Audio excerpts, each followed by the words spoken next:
Сәлем достар, біз бүгін славян халықтарының ұлттық тағамдарының бірі пельмени, яғни орталық Азияда тұшпара деп аталатын тағам дайындаймыз. Ол үшін 200 грамм суық суымызға жарты қасық тұз, 3 ас қасық сұйық май және 1 жұмыртқа қосып, сұйықтығымызды араластырамыз. Сұйық май құйған себебіміз қамырымыз езілмей, икемді әрі жұқа біркелкі болып жайылады. Мінекей, осы сұйықтығымызды жақсылап араластырып, қажетінше ұн саламыз. Маған 500 граммдай ұн қажет болды. Қаттылау қылып қамыр илейміз. Барлық өнімдердің мөлшерлерін астында описанияға жазып қалдырамын. Сол жақтан қарасаңыздар болады. Міндетті түрде осы әдіспен жасап көріңіздер, қамырларыңыз езілмей біркелкі жайылатын болады. Мінекей, қамырымызды біркелкі қылып илеп алдық.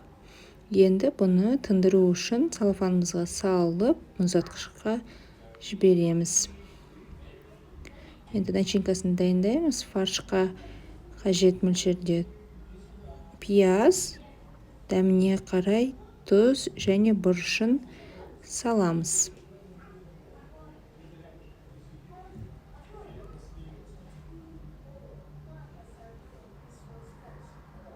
Және де сочный болу үшін мен кішкене су қосамын және сұйық май құямын. Мінекей, дайын. Мұздатқыштағы қамырымызды шығарып, ұн себе отырып жаямыз.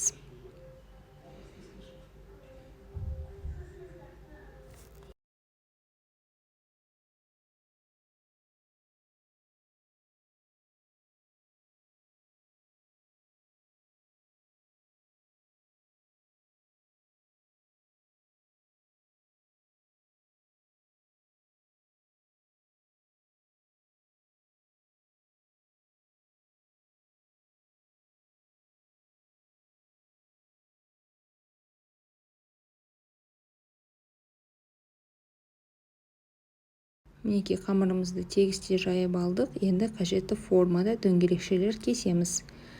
Барлық дөңгелекшелерді мен біркелкі қылдырып жинап аламын.